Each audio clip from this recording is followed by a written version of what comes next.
Well, very good evening to you. I'm Jordan Evans here in the Cronkite News Weather Center. An active day across the valley, the state. It has been crazy in terms of severe weather. Let's give you the latest right now. At the 6 o'clock hour, we've still got a severe thunderstorm to track for you. This is actually for North Scottsdale. It's heading over towards Fountain Hills.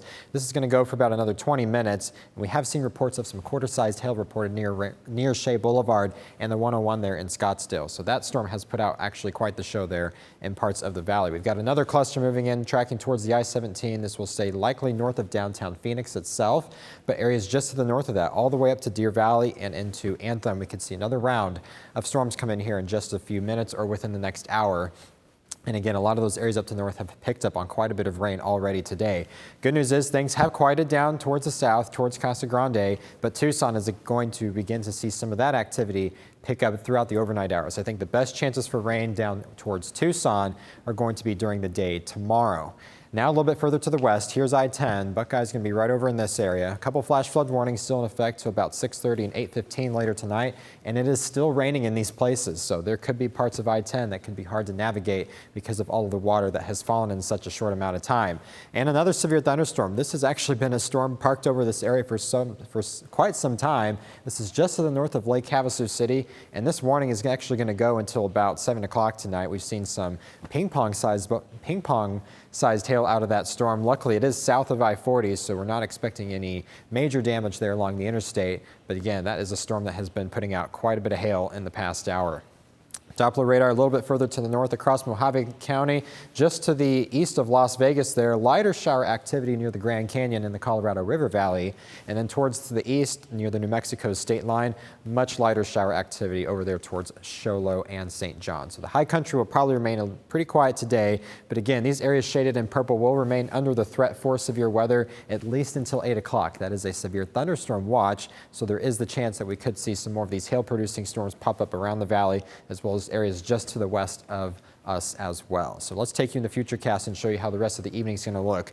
Some models do want to bring another round into Phoenix during the overnight hours, but I think we're going to be drawing things out just ahead of that. But I'm going to leave about a 20 to 30% chance in your forecast there as we get into the overnight hours. But you'll notice the down to the south towards the international border, a lot of that activity is actually going to pick up by the morning tomorrow. So in Tucson, expect a wet morning commute down there. In fact, stormy, because a lot of these rains will be probably pretty heavy at times down there across southern Arizona.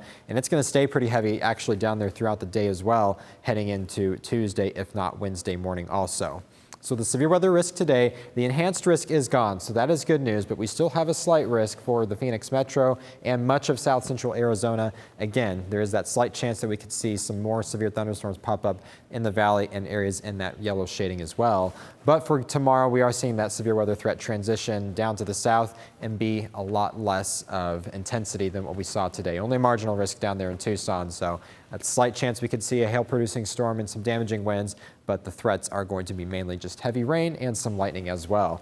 So let's talk temperatures now. Sky Harbor officially hitting 90 degrees today. We almost stay clear to the 90s. If that were to be the case, that would have been our first day below 90 since May 28th, but unfortunately we did make it to 90 today at Phoenix Sky Harbor. Tomorrow morning, expect 70s for the valley, areas off to the west, up and down the Colorado River Valley, with 62 degrees in Sedona, 56 in Payson, and low 40s for Flagstaff and the Grand Canyon, down to 41 tonight, and high temperatures up there will rebound at the 70s and 67 there in Flagstaff for tomorrow. 73 in Show Low, 79 in Globe. The valley will likely hit 90 or stay just below 90 also, and Tucson's actually remain pretty cool down to the 70s because of all that rain forecasted there tomorrow.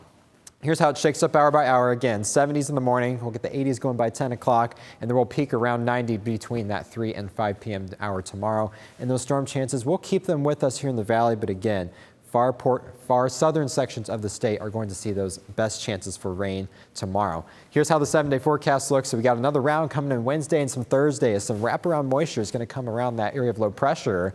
But again, temperatures dropping for the weekend. We dry things out, and we're talking below average temperatures here in the valley for the next 7 days.